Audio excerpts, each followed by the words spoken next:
نماز یہ اہم عبادت ہے اسلام کی، اور کوئی بھی عبادت اس وقت تک اللہ رب العالمین کے ہاں قبول نہیں ہوتی، کسی بھی عبادت کو مالک الملک پذیرا ہی نہیں دیتا جب تک وہ اللہ رب العالمین کے نازل کردہ اور نبی مکرم صلی اللہ علیہ وسلم کے بیان کردہ طریقے کے مطابق نہ ہو۔ تو ہمیں اپنے تمام اعمال،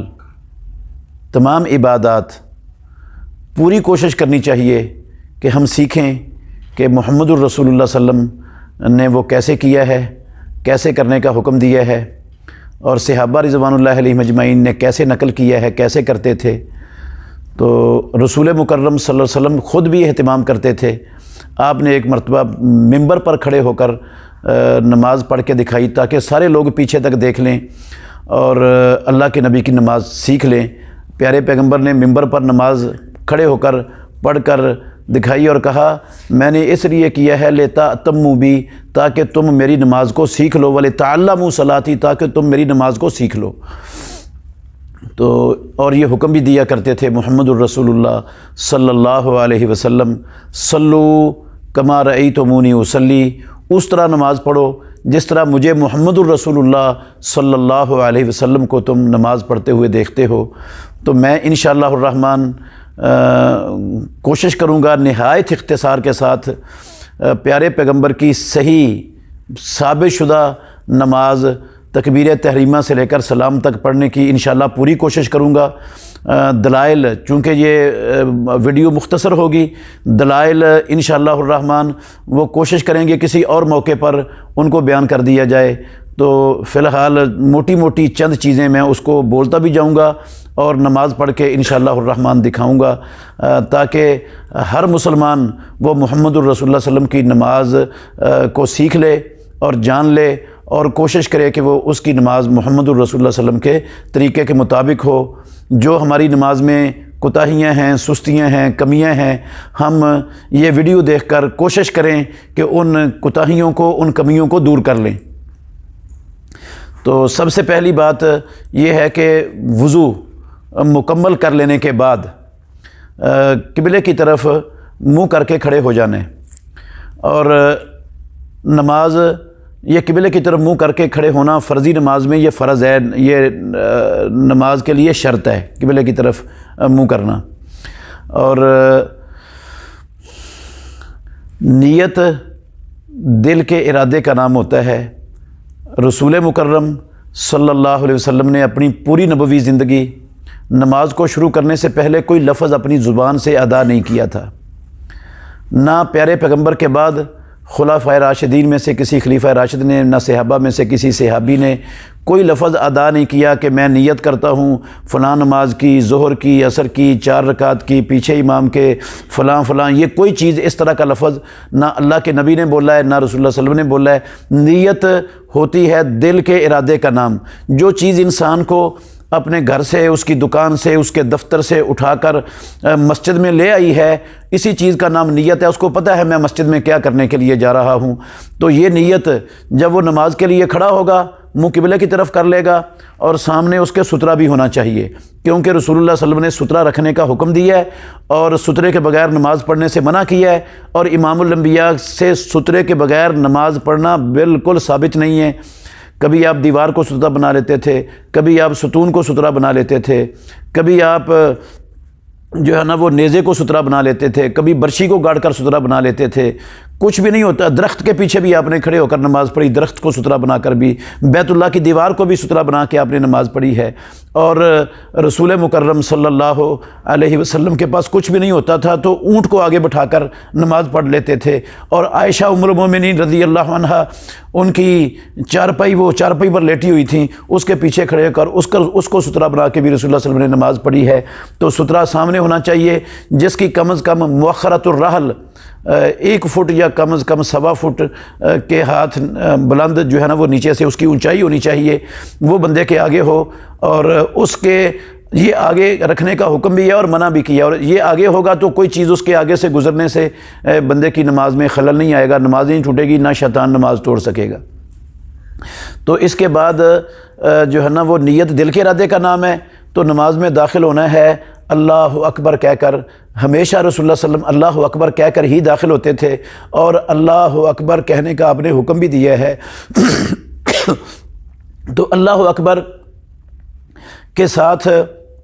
اپنے دونوں ہاتھوں کو رسول مکرم صلی اللہ علیہ وسلم بلند کرتے تھے،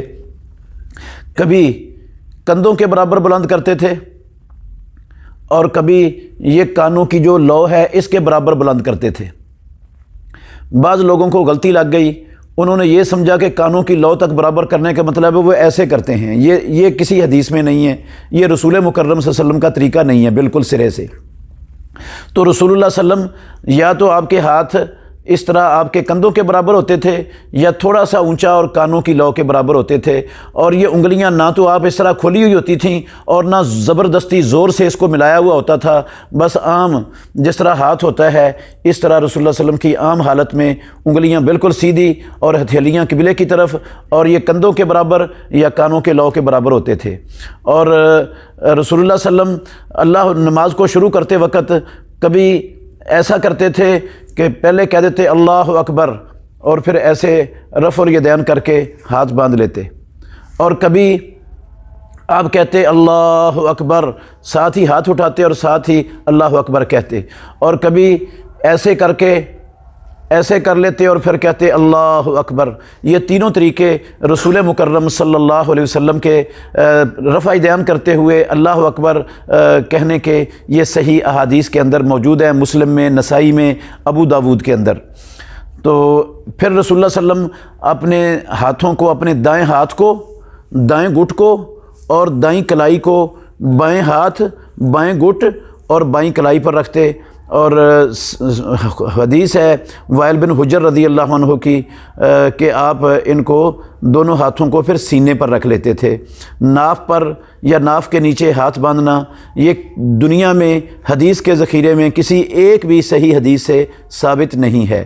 ایک طریقہ رسول اللہ صلی اللہ علیہ وسلم کا بعض صحیح حدیث میں ہاتھ باندھنے کا یہ بھی آیا ہے کہ آپ،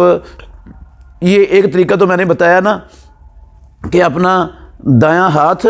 دایاں گھٹ اور دائیں کلائی، بائیں ہاتھ، بائیں گھٹ اور بائیں کلائی کے اوپر رکھتے تھے۔ اور ایک طریقہ آیا ہے آپ دائیں ہاتھ سے اپنے بائیں ہاتھ کو پکڑ لیتے تھے، اس طرح پکڑ لیتے تھے۔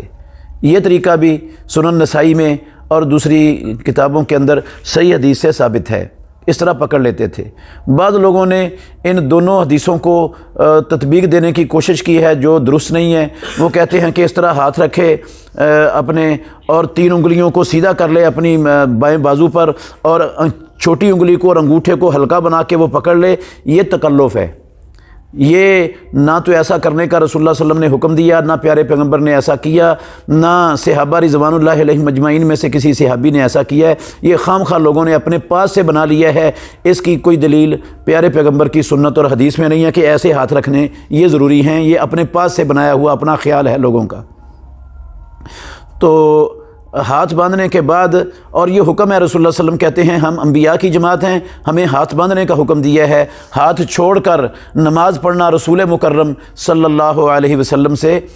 بالکل قطعاً ثابت نہیں ہے۔ کوئی ایک حدیث بھی مرفوع ثابت نہیں ہے کہ اللہ کے نبی نے زندگی میں ایک نماز کی ایک رکعت بھی ہاتھ چھوڑ کر پڑھی ہو۔ تو ہاتھ باندھنے کا طریقہ بھی آ گیا۔ اس کے بعد پھر آپ دعائے استفتاح پڑھتے تھے۔ دعائے استفتاح میں اللہم باعد بینی و بین خطایا کما باعدت بین المشرق والمغرب، اللہم نقنی من خطایا کما نقیت الثوب الابیض من الدنس، اللہم اغسلنی من خطایا بالماء والثلج والبرد۔ یہ دعا پڑھتے تھے۔ اور سبحانک اللہم و بحمدک و تبارک اسمک و تعالی جدک ولا الہ غیرک، یہ دعا بھی پڑھی جا سکتی ہے۔ اور اس کے علاوہ بھی جو دعائیں ہیں جو رسول مکرم صلی اللہ علیہ وسلم سے استفتاح کے موقع پر پڑھنی ثابت ہیں، ان میں سے کوئی بھی دعا پڑھی جا سکتی ہے۔ یہ دعائیں حصن المسلم کے اندر آپ کو ساری کی ساری مل جائیں گی جو اللہ کے نبی استفتاح کے موقع پر پڑھا کرتے تھے۔ تو ان میں سے کوئی بھی دعا اس موقع پر پڑھی جا سکتی ہے۔ اور بہتر ہے کبھی کسی نماز میں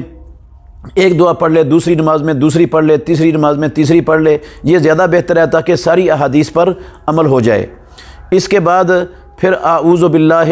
من الشیطان الرجیم من حمزہ و نفخہ و نفثہ، یہ پڑھتے تھے رسول مکرم صلی اللہ علیہ وسلم۔ اور بسا اوقات اعوذ باللہ السمیع العلیم من الشیطان الرجیم یہ پڑھتے تھے۔ پھر اس کے بعد سورہ فاتحہ پڑھنی ہے، اور سورہ فاتحہ کی پہلی آیت بسم اللہ الرحمن الرحیم ہے، اور اللہ کے نبی ایک ایک آیت کر کے پڑھتے تھے۔ اور جب سورہ فاتحہ کی آخری آیت مکمل ہوتی غیر المغضوب علیہم ولا الضالین، تو پھر رسول مکرم صلی اللہ علیہ وسلم بلند آواز سے آمین کہتے تھے۔ سنن ابو داود میں اور الادب المفرد میں امام بخاری رحمۃ اللہ علیہ صحیح سند کے ساتھ حدیث لائے ہیں کہ آپ آواز کو لمبا بھی کرتے تھے اور بلند بھی کرتے تھے۔ صحابہ بھی پیچھے بلند آواز سے آمین کہتے تھے، حتیٰ کہ رسول مکرم صلی اللہ علیہ وسلم کی مسجد گونج جاتی تھی۔ اور پیارے پیغمبر کہتے ہیں کہ یہودیوں کو تمہاری آمین کہنے پر اور تمہارے سلام پر سب سے زیادہ حسد ہے، اتنا حسد ان کو کسی چیز پر نہیں ہے جتنا تمہارے آمین پر اور سلام کہنے پر وہ حسد کرتے ہیں۔ تو اس کے بعد قرآن مجید کی کوئی صورت پڑھنی ہے، جون سی آپ مناسب سمجھتے ہیں وہ آپ پڑھ سکتے ہیں۔ رسول اللہ صلی اللہ علیہ وسلم زیادہ تر مفصل چھوٹی آیتوں والی صورتیں پڑھتے تھے فجر کی نماز میں، طوال مفصل، اور ظہر کی نماز میں اور عشاء کی نماز میں جو ہے نا وہ اوساط مفصل، اور باقی نمازوں میں کہ سارے مفصل، اس طرح وہ جو ہے نا وہ پڑھتے تھے رسول مکرم صلی اللہ علیہ وسلم۔ اس کے بعد آپ نے پھر جس طرح نماز شروع کرتے وقت ہاتھ اٹھائے تھے اپنے کندھوں کے برابر، کانوں کے لو کے برابر، ایسے ہی اللہ اکبر کہتے ہوئے اپنے ہاتھوں کو نہ وہ انگلیوں کو زبردستی زور سے ملانا ہے، نہ ان کو کھولنا ہے، بس عام سادہ حالت میں جس طرح فطری حالت ہے ہاتھ کی، اس طرح انگلیاں سیدھی ہوں اور ہتھیلیاں قبلے کی طرف ہوں، اپنے کندھوں کے برابر یا اپنی کانوں کی لو کے برابر ان ہاتھوں کو اٹھانا ہے، اور اللہ اکبر کہہ کر پھر رکوع کے لیے جھک جانا ہے۔ اور رکوع جاتے ہوئے خیال رکھنا ہے، رکوع میں اللہ اکبر رفع دین کر کے رکوع کے لیے بندہ جھک گیا ہے، اور رکوع میں جاتے ہوئے اپنے دونوں ہاتھوں کو، انگلیاں بند نہیں کرنی، اس طرح نہیں رکھنا، ہاتھ انگلیاں کھول کے رکھنی ہیں۔ اس طرح رسول اللہ صلی اللہ علیہ وسلم ہاتھ رکھتے تھے اپنے گھٹنوں پر کہ آپ نے مضبوطی سے اپنے گھٹنوں کو پکڑا ہوا ہے، اس طرح مضبوطی سے گھٹنوں کو پکڑنا ہے، اور اپنے جو ہے نا وہ بازوؤں کو بالکل یہ سیدھا رکھنا ہے، اس کے اندر ایسے خم نہیں ڈالنا، بازوؤں کو بالکل سیدھا رکھنا ہے، ہاتھوں کو مضبوطی سے دونوں گھٹنوں پر رکھنا ہے، دونوں ہاتھوں کی انگلیوں کو کھلا چھوڑنا ہے، اور اپنی کمر کو رکوع میں بالکل برابر کرنا ہے، نہ ایسے رکوع کرنا ہے، بعض لوگ ایسے رکوع کرتے ہیں اور بعض لوگ زیادہ اس طرح سر جھکا دیتے ہیں، نیچے چلے جاتے ہیں، یہ بھی طریقہ غلط ہے۔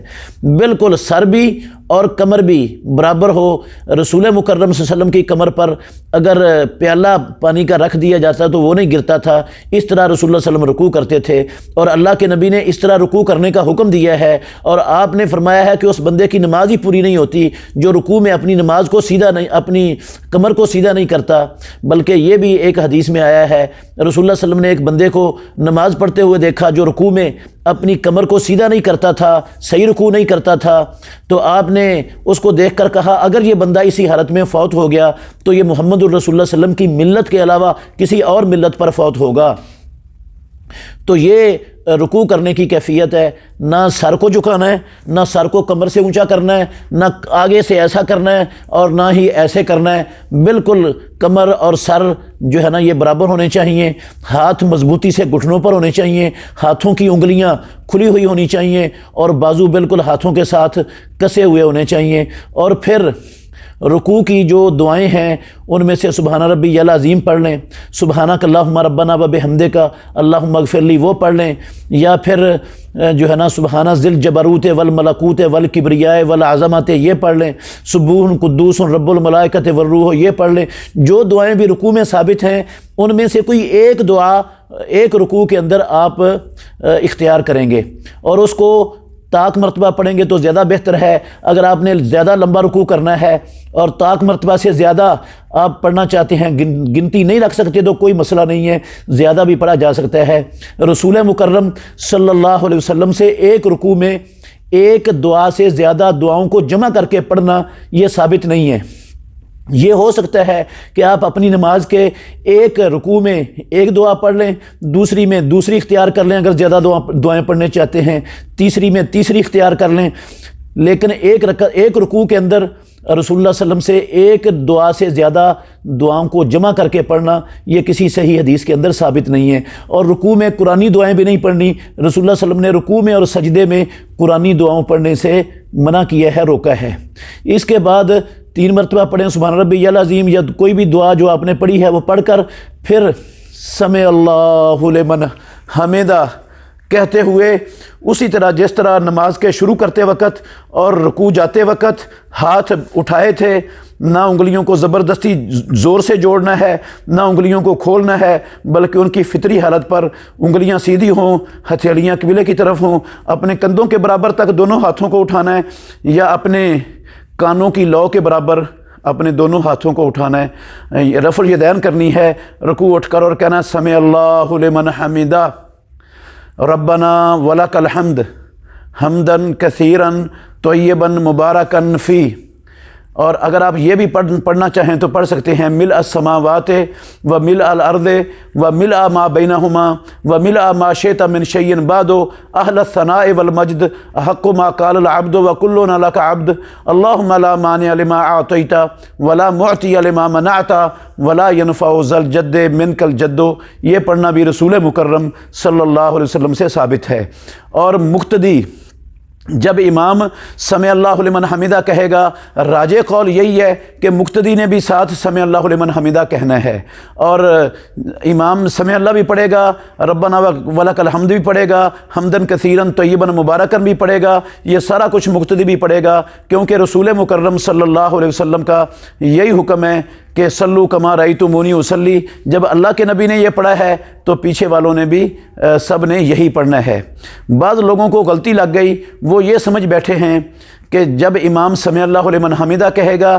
تو پھر مقتدی نے ربنا ولک الحمد ہی کہنا ہے، سمع اللہ لمن حمدہ نہیں کہنا۔ غلطی اس وجہ سے لگی کہ حدیث میں آیا ہے جب رسول اللہ صلی اللہ علیہ وسلم نے فرمایا جب امام سمع اللہ لمن حمدہ کہے تو تم ربنا ولک الحمد کہو،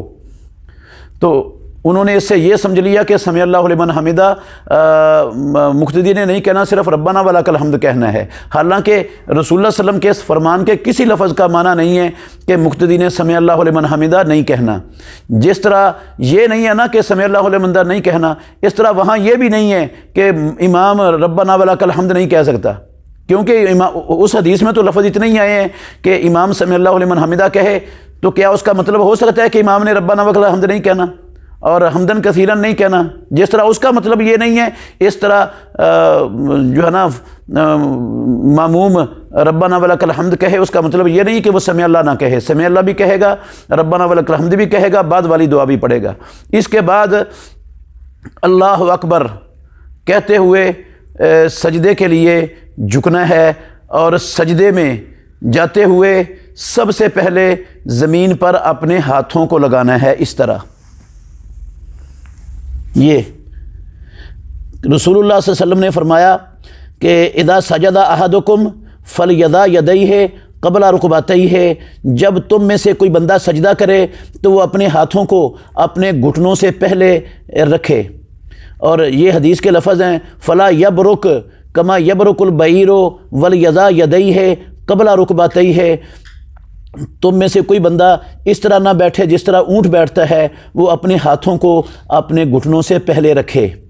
تو یہ ہاتھوں کو گھٹنوں سے پہلے رکھنا ہے دونوں کو، اور پھر اپنے گھٹنے دونوں زمین پر لگا دینے ہیں، اور گھٹنے دونوں زمین پر لگانے کے بعد اپنے سر کو زمین پر رکھ دینا ہے۔ سر کو اس طرح زمین پر رکھنا ہے کہ ماتھا بھی، پیشانی بھی زمین پر لگی ہوئی ہو، اور ناک کی نوک یہ بھی زمین پر لگی ہوئی ہو، اور دونوں ہاتھ یہ انگلیاں ان کی ملی ہوئی ہوں، دونوں ہاتھوں کی انگلیاں آپس میں ملی ہوئی ہوں اور بالکل سیدھی قبلے کی طرف ہوں، اور یہ جو ہے نا بازو دونوں طرف کے دایاں بازو اور بایاں بازو یہ پہلوؤں کے ساتھ اس طرح جڑے ہوئے نہ ہوں، بلکہ یہ اس طرح پہلوؤں سے دور ہوں، اور یہ زمین پر بچھے ہوئے بھی نہ ہوں، اس طرح بھی نہ ہوں، اس طرح بھی جائز نہیں ہے، اس سے بھی رسول اللہ صلی اللہ علیہ وسلم نے منع فرمایا ہے، اور ایسے سے بھی منع فرمایا ہے، اور ان کو گھٹنوں پر رکھنے سے بھی منع فرمایا ہے، یہ بھی اس طرح بھی نہ ہوں، نہ اس طرح ہاتھ رکھنے ہیں، نہ اس طرح ہاتھ رکھنے ہیں بالکل پہلوؤں کے ساتھ جڑے ہوئے، نہ گھٹنوں پر کوہنیاں رکھنی ہیں بلکہ کوہنیاں اپنے پہلوؤں سے دور، ہاتھ زمین سے، دونوں بازو زمین سے اٹھے ہوئے، دونوں ہاتھ انگلیاں ملی ہوئی اور انگلیاں سیدھی قبلے کی طرف، اور اپنا پیٹ وہ بھی اپنی رانوں سے دور۔ کئی لوگ اس طرح سجدہ کرتے ہیں، اس طرح یہ پیٹ جو ہے نا وہ رانوں کے اوپر پڑا ہوتا ہے، اس سے بھی رسول اللہ صلی اللہ علیہ وسلم نے منع فرمایا، یہ بھی جائز نہیں ہے۔ تو پیٹ بھی دور ہو رانوں سے، دونوں بازو دونوں پہلوؤں سے دور ہوں، زمین کے اوپر بچھے ہوئے نہ ہوں، اور ہاتھ بالکل قبلے کی طرف سیدھے ہوں، انگلیاں جڑی ہوئی ہوں، اور پاؤں کی ایڑیاں، صحیح ابن خزیمہ میں اور مستدرک حاکم کے اندر حدیث ہے، جو پاؤں ہے نا دونوں، یہ پاؤں کی انگلیاں، دونوں انگلیاں یہ دیکھیں، دونوں انگلیاں یہ قبلے کی طرف ہیں، اور پاؤں کا آگے والا پب، آگے والا حصہ وہ زمین پر گڑا ہوا ہے، یہ انگلیاں قبلے کی طرف ہیں۔ کئی لوگ ایسے کرتے ہیں، ایسے، یہ غلط ہے، کئی ایسے کر لیتے ہیں، یہ بھی غلط ہے۔ پاؤں کی انگلیاں بالکل قبلے کی طرف آگے کو سجدے میں، اور پاؤں کا پب یہ زمین پہ گڑا ہوا ہو، اور بالکل ایڑیاں دونوں پاؤں کی پیچھے سے ملی ہوئی ہوں۔ امام الانبیاء محمد الرسول اللہ صلی اللہ علیہ وسلم نے اس طرح سجدہ کرنے کا حکم دیا ہے، یہ ہے امام الانبیاء کا سجدہ۔ اس کے بعد سجدے میں جو دعائیں ہیں، سبحان ربی الاعلیٰ، سبحان ربی الاعلیٰ، سبحان ربی الاعلیٰ، یا سبحانک اللہم ربنا و بحمدک اللہم اغفر لی، یا دوسری کوئی بھی دعائیں، جس طرح رکوع میں جو دعائیں پڑھی جا سکتی ہیں، سجدے میں بھی جو دعائیں ثابت ہیں، ان میں سے کوئی ایک دعا سجدے میں اختیار کر لینی چاہیے۔ وہ 3 مرتبہ پڑھ لیں، 5 مرتبہ پڑھ لیں، 7 مرتبہ پڑھ لیں، لمبا کرنا چاہتے ہیں، گنتی آپ کے لیے ممکن نہیں ہے تو آپ جتنی مرتبہ مرضی اس کو پڑھ لیں، تو دعا ایک ہی پڑھنی ہے۔ سجدے میں بھی قرآنی دعا کو اختیار نہیں کرنا، صرف مسنون دعاؤں میں سے کوئی ایک دعا اختیار کریں، اور زیادہ جتنی تعداد میں پڑھنا پڑھیں۔ ایک سجدے میں ایک دعا پڑھ لیں، دوسرے میں دوسرے پڑھ لیں، تیسرے سجدے میں تیسری پڑھ لیں، اس طرح آپ کر سکتے ہیں اگر زیادہ دعائیں پڑھنا چاہتے ہیں۔ لیکن ایک سجدے میں ایک سے زیادہ دعائیں محمد الرسول اللہ صلی اللہ علیہ وسلم سے جمع کرنا کسی ایک حدیث میں بھی ثابت نہیں ہے۔ تو اس طرح سجدہ کرتے ہوئے کئی لوگ سجدہ کرتے ہیں، ناک زمین پر لگتا ہی نہیں، سجدہ نہیں ہوتا، وہ ناک انہوں نے اوپر اٹھایا ہوا ہوتا ہے، اس طرح سجدہ نہیں ہوتا۔ ماتھا بھی لگا ہوا ہو، ناک بھی لگا ہوا ہو،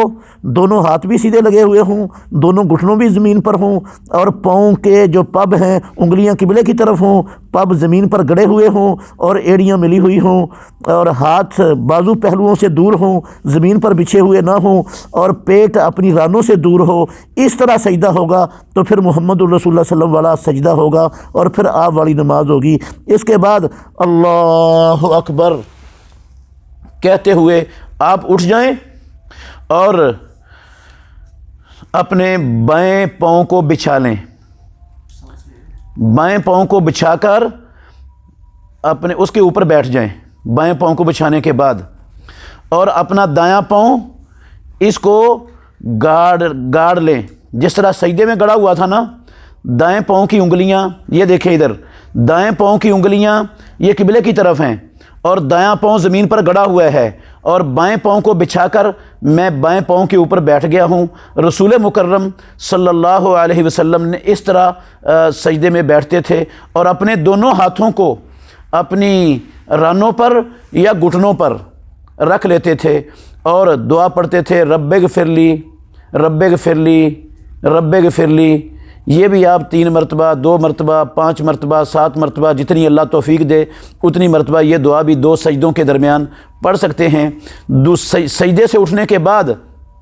فوری طور پر دوسرے سجدے کے لیے نہیں جھکنا، بلکہ سجدے سے اٹھنے کے بعد اطمینان سے اور تسلی سے بیٹھ جانا ہے، اس طرح جس طرح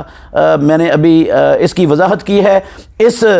اطمینان اور تسلی سے بیٹھ کر دعا پڑھ کر پھر اللہ اکبر کہتے ہوئے دوبارہ اسی طرح سجدہ کرنا ہے جس طرح پہلا سجدہ کیا تھا۔ جو تفصیل پہلے آپ نے سنی ہے اس کو دوبارہ غور کریں، اور اسی طرح پھر دوسرے سجدہ کرنا ہے، اور سجدے کی دعائیں پڑھتے ہوئے پھر اللہ اکبر کہتے ہوئے اٹھنا ہے، اور اٹھ کر اطمینان سے اور تسلی سے بیٹھ جانا ہے۔ اس کو کہتے ہیں جلسہ استراحت۔ یہ جلسہ استراحت ہے۔ تو جلسہ استراحت یہ رسول مکرم صلی اللہ علیہ وسلم نے اس کا حکم بھی دیا ہے، اور آپ کرتے بھی تھے۔ یہ نماز کے اندر فرض ہے۔ تو جلسہ استراحت کرنے کے بعد کئی لوگ وہ دوسرے سجدے سے اٹھ کر فوراً ہی سیدھے کھڑے ہو جاتے ہیں، بیٹھتے نہیں ہیں۔ یہ رسول اللہ صلی اللہ علیہ وسلم کا طریقہ نہیں ہے، بلکہ یہ نماز کے فرائض میں شامل ہے جلسہ استراحت۔ دوسرے سجدے کے بعد آپ اٹھ کر بیٹھتے، حتیٰ کہ ہر جوڑ اپنی جگہ پر چلا جاتا۔ پھر اطمینان سے بیٹھنے کے بعد پھر آپ جو ہے نا وہ ہاتھوں کو بند کیے ہوئے، مٹھیاں بند کیے ہوئے، کانا یا جینو بے یدئی ہے۔ راوی کہتے ہیں رسول اللہ صلی اللہ علیہ وسلم جس طرح خواتین آٹا گوندتی ہیں اس طرح اپنی ہاتھوں کو مٹھیاں بنا کر جو ہے نا وہ یا جنوب یدئی ہے ہاتھوں پر اعتماد کرتے ہوئے اٹھتے تھے۔ پہلے آپ گھٹنے اٹھاتے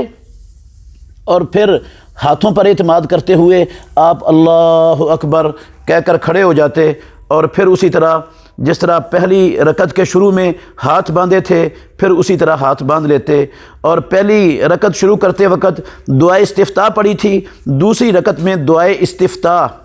نہیں پڑھنی، دوسری رکعت میں بسم اللہ الرحمن الرحیم سے شروع کرنا ہے، فاتحہ پڑھنی ہے اور قرآن مجید کی کوئی سورت پڑھنی ہے۔ فاتحہ اور قرآن مجید کی کوئی سورت پڑھنے کے بعد، کیونکہ فاتحہ ہر رکعت کا رکن ہے، رسول مکرم صلی اللہ علیہ وسلم نے فرمایا جس شخص نے فاتحہ نہ پڑھی اس شخص کی نماز نہیں ہے۔ تو فاتحہ ہر رکعت کا رکن ہے، ہر رکعت کے اندر فاتحہ کو پڑھنا فرض، واجب اور ضروری ہے، اس کے بغیر نماز بالکل بھی نہیں ہوتی۔ تو فاتحہ کے بعد قرآن مجید کی کوئی سورت پڑھیں، اور پھر جو ہے نا وہ جس طرح پہلی رکعت کے اندر آپ نے سنا ہے اور دیکھا ہے کہ اللہ اکبر کہتے ہوئے اپنے ہاتھوں کو اٹھانا ہے، کندھوں کے برابر اٹھانا ہے یا کانوں کی لو کے برابر اٹھانا ہے، اور پھر اللہ اکبر کہتے ہوئے رکوع چلے جانا ہے۔ رکوع میں اسی طرح اپنے ہاتھوں کو مضبوطی سے گھٹنوں پر رکھنا ہے، صرف نرم سے ہاتھ ہی رکھ لیتے ہیں ایسا نہیں کرنا، گھٹنے پر مضبوطی سے ہاتھ رکھنا ہے، ایسے محسوس ہو کہ گھٹنوں کو مضبوطی سے تھاما ہوا ہے، پکڑا ہوا ہے، انگلیاں کھلی ہوتی ہیں، یہ گھٹنوں پر ہاتھ رکھتے ہوئے انگلیوں کو جوڑ کے نہیں رکھنا، کھول کے رکھنا ہے، اور اپنی کمر کو اور اپنے سر کو برابر رکھنا ہے، بالکل سیدھا رکھنا ہے۔ اطمینان جو ہے نا وہ صرف جھکنے کا نام رکوع نہیں ہے، رسول اللہ صلی اللہ علیہ وسلم کی نماز کا طریقہ اطمینان سے جو ہے نا حکم دیا ہے رسول اللہ صلی اللہ علیہ وسلم نے رکوع میں اطمینان کرنے کا۔ پھر جس طرح آپ نے پہلے رکوع میں دعائیں سنی ہیں، جو کیفیت آپ نے سنی ہے اسی کیفیت سے رکوع کرتے ہوئے سمع اللہ لمن حمدہ کہتے ہوئے آپ دوبارہ اپنے ہاتھوں کو اسی طرح بلند کریں گے جس طرح نماز کے شروع میں رکوع میں جاتے ہوئے رکوع سے سر اٹھاتے تھے، اور پھر وہ جو دعائیں ہیں سمع اللہ لمن حمدہ ربنا ولک الحمد حمدا کثیرا طیبا مبارکا فی، یہ پڑھ کر پھر آپ جو ہے نا وہ اللہ اکبر کہتے ہوئے دوسرے سجدے کے لیے جائیں گے، اور سجدے کے لیے جاتے ہوئے ایسے ہی اپنے ہاتھوں کو پہلے زمین پر رکھیں گے جس طرح پہلی رکعت میں کیا تھا، اور پھر اپنے دونوں گھٹنوں کو رکھیں گے، اور پھر جس طرح سجدے کی پہلے تفصیل آپ نے غور سے سنی ہے پھر سنیں، اسی طرح دوبارہ سجدہ کریں گے۔ پاؤں کی انگلیاں جو ہے نا وہ قبلے کی طرف ہوں گی، پاؤں کے پب زمین پر گڑے ہوئے ہوں گے، ایڑیاں ملی ہوئی ہوں گی، دونوں گھٹنے زمین پر لگے ہوئے ہوں گے، دونوں ہاتھ زمین پر لگے ہوئے ہوں گے، دونوں ہاتھوں کی انگلیاں وہ بالکل ملی ہوئی ہوں گی آپس میں اور سیدھی قبلے کی طرف ہوں گی، اور یہ دونوں ہاتھ یا کندھوں کے برابر رکھنے ہیں یا کانوں کی لو کے برابر رکھنے ہیں۔ بعض ایسے کر لیتے ہیں، ایسے یہ طریقہ غلط ہے، بعض ایسے کر لیتے ہیں سجدہ، یہ بھی طریقہ غلط ہے، رسول اللہ صلی اللہ علیہ وسلم کا طریقہ نہیں ہے یہ، نہ ادھر ہاتھ رکھنے ہیں نہ ادھر ہاتھ رکھنے ہیں نہ کوئی ادھر ہاتھ رکھنے ہیں، بس اپنے کندھوں کے برابر یا کانوں کی لو کے برابر انگلیاں آنی چاہیے۔ اس طرح دونوں ہاتھ اپنے زمین پر رکھیں اور اپنے بازوؤں کو اپنے پہلوؤں سے دور رکھیں، دور، اور اپنے پیٹ کو اپنی رانوں سے دور رکھیں اور اپنی کوہنیوں کو زمین پر مت بچھائیں۔ تو پھر دعائیں سجدے میں جو ثابت ہیں رسول مکرم صلی اللہ علیہ وسلم سے، ان میں سے کوئی دعا طاق مرتبہ پڑھیں اور پڑھ کر پھر اللہ اکبر کہتے ہوئے اٹھ جائیں، اور پھر سجدوں کے درمیان والی دعا رب اغفر لی رب اغفر لی رب اغفر لی، یہ والی دعا پڑھیں۔ اسی طرح بیٹھ جائیں جس طرح پہلے سجدے کے بعد آپ بیٹھے تھے، اپنے بائیں پاؤں کو بچھا کر اس کے اوپر بیٹھ جائیں، دایاں پاؤں آپ کا گڑا ہوا ہے اور اس کی انگلیاں، دائیں پاؤں کی انگلیاں، ان کا رخ قبلے کی طرف ہے۔ تو اپنے ہاتھوں کو اپنے گھٹنوں پر یا اپنی رانوں پر رکھیں۔ یہ پہلا تشہد جو ہے نا وہ 2 رکعتوں کے بعد آپ پڑھیں گے۔ تشہد میں بیٹھتے ہوئے بائیں ہاتھ کو بائیں ران پر یا گھٹنے پر سیدھا رکھنا ہے، دائیں ہاتھ کو جو ہے وہ اس طرح نہیں رکھنا، سیدھا نہیں رکھنا، بلکہ اس کے ہاتھ رکھنے کے 3 طریقے پیارے پیغمبر محمد الرسول اللہ صلی اللہ علیہ وسلم سے صحیح حدیث سے ثابت ہیں۔ شروع سے ہی آپ 3 طریقے سن لیں، غور سے دیکھ بھی لیں۔ آپ ایسا کرتے تھے، پہلے 2 انگلیوں کو بند کر لینا ہے، یہ چھوٹی والی انگلی اور اس کے ساتھ والی انگلی، ان 2 انگلیوں کو بند کر کے یہ بڑی انگلی درمیان والی اور انگوٹھے کا حلقہ بنا لینا ہے۔ اس طرح ہاتھ اپنی دائیں ران کے اوپر یا دائیں گھٹنے کے اوپر رکھ دینا ہے، اور یہ مسبحہ انگلی یہ کھڑی ہے، اس کے ساتھ اشارہ کرنا ہے۔ ایک طریقہ یہ ہے۔ دوسرا طریقہ یہ ہے کہ آپ 3 انگلیاں، یہ سیدھے ہاتھ کی 3 انگلیاں بند کر لیں اور یہ انگوٹھے کو اپنی مسبحہ انگلی کی تیسری گرہ اس کے اوپر رکھیں ادھر، اور پھر اس طرح یہ مسبحہ انگلی اس حالت میں بھی کھڑی ہے، اس کو جو ہے نا اس طرح ہاتھ رکھیں اپنا، اس کو 53 کی گرہ کہتے ہیں۔ اور تیسرا طریقہ یہ ہے کہ یہ تینوں انگلیاں بند ہوں اور اپنے انگوٹھے کو اپنی درمیان والی انگلی پر اس طرح رکھ دیں، اور یہ انگلی اس حالت میں بھی کھڑی ہے۔ یہ تینوں حالتوں کے اندر یہ مسبحہ انگلی کھڑی رہتی ہے، اور اس کو سنن ابو داود کے اندر حدیث ہے کانا یحرکھا یدعو بہا، رسول اللہ صلی اللہ علیہ وسلم اس انگلی کو حرکت دیتے تھے اور دعا تک اس کو حرکت دیتے رہتے تھے۔ اور یہ بھی ایک حدیث میں آیا ہے، علامہ ناصر الدین البانی رحمۃ اللہ علیہ نے اپنی صفت و صلاۃ النبی کے اندر اس حدیث کو صحیح قرار دیا ہے کہ یہ شیطان کے اوپر لوہے کی لٹ سے بھی زیادہ سخت پڑتی ہے یہ انگلی۔ امام احمد بن حنبل رحمۃ اللہ علیہ اس کو شدید پورے تشہد کے اندر حرکت دیتے تھے، شدید بندہ نہ بھی دے تو آہستہ آہستہ آخر تک یہ ہلتی رہنی چاہیے۔ یہ جو مشہور ہے نا ہمارے معاشرے میں کہ ہاتھ ایسے رکھنا ہے شروع تشہد کے اندر ہی، اور جب اشہد اللہ الہ الا اللہ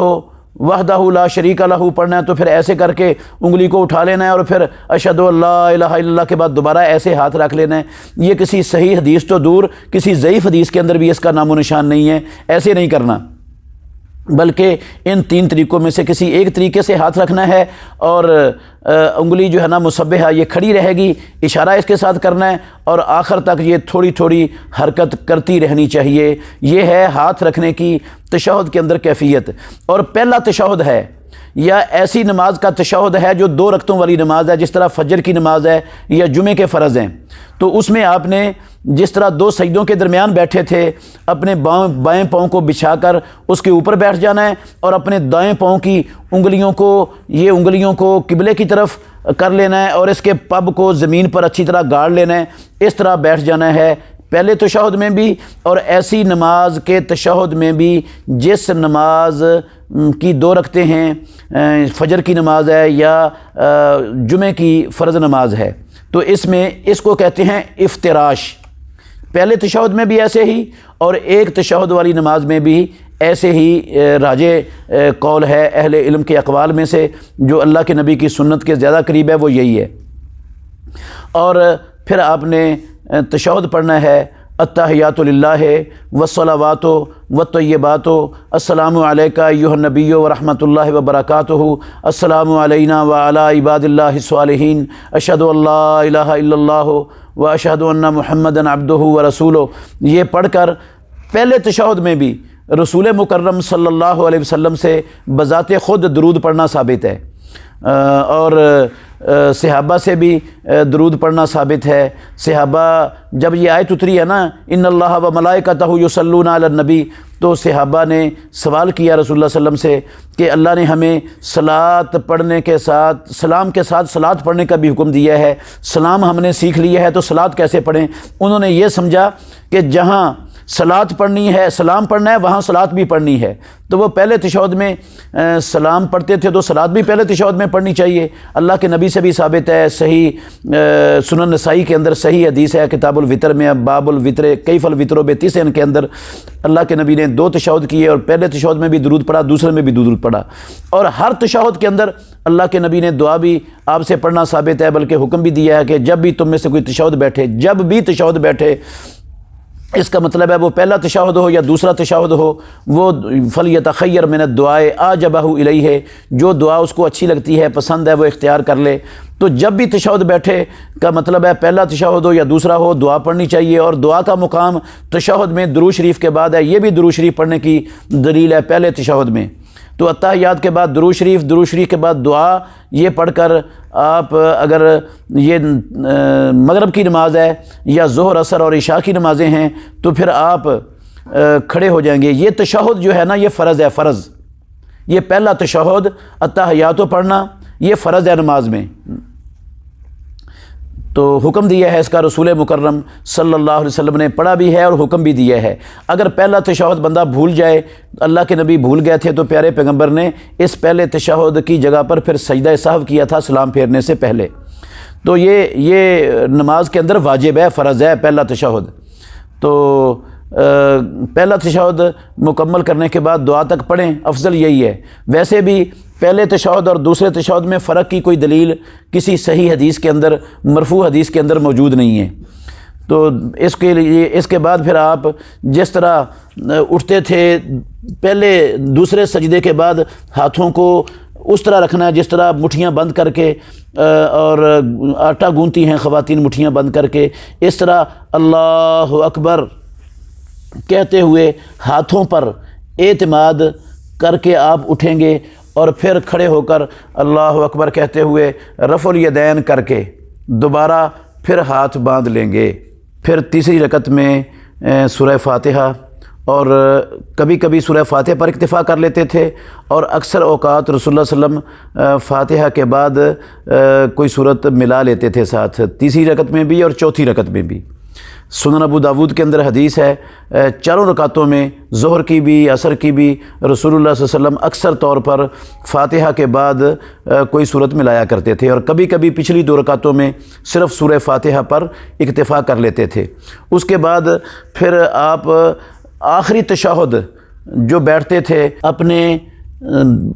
بائیں پاؤں کو اپنی دائیں ٹانگ کے نیچے سے جو ہے نا وہ نکال لیتے اور اپنے سرین پر بیٹھ جاتے، اپنے سرین پر بیٹھ جاتے، اور اپنا دایاں پاؤں جس طرح سجدے میں ہوتا تھا، جس طرح پہلے تشہد میں گڑا ہوا ہوتا تھا، انگلیاں اس کی قبلے کی طرف ہوتی تھیں، اس طرح گاڑ لیتے، اور بائیں پاؤں کو دائیں ٹانگ کے نیچے سے اس طرح نکال کر جو ہے نا وہ اپنے سرین پر بیٹھ جاتے، اور جس طرح پہلے تشہد میں آپ بایاں ہاتھ گھٹنے پر یا بایاں ہاتھ ران پر رکھتے تھے، تو اسی طرح دایاں ہاتھ بھی جس طرح پہلے تشہد میں آپ نے سنا ہے کہ 3 کیفیتیں ہیں، ان 3 کیفیتوں میں سے کسی ایک کیفیت سے رکھ لیتے، اور انگلی آخر تک تھوڑی تھوڑی حرکت کرتی رہتی، اور رسول مکرم صلی اللہ علیہ وآلہ وسلم اتحیات پڑھتے، درود شریف پڑھتے، اور اس تشہد میں ایک دعا پڑھنا اس کا حکم دیا ہے رسول اللہ صلی اللہ علیہ وسلم نے کہ جب تم میں سے کوئی بندہ آخری تشہد میں ہو فلیتعوذ باللہ من 4، وہ 4 چیزوں سے اللہ کی پناہ مانگے۔ تو 4 چیزوں میں سے اللہ کی پناہ مانگنے والی دعا یہ ہے، اللہم انی اعوذ بک من عذاب القبر و اعوذ بک من عذاب جہنم و اعوذ بک من فتنۃ المسیح الدجال و اعوذ بک من فتنۃ المحیا والممات اللہم انی اعوذ بک من المأثم والمغرم۔ یہ دعا پڑھنی لازم ہے، ایک دعا تو پڑھنی ضروری ہے۔ پہلے اتحیات پڑھیں،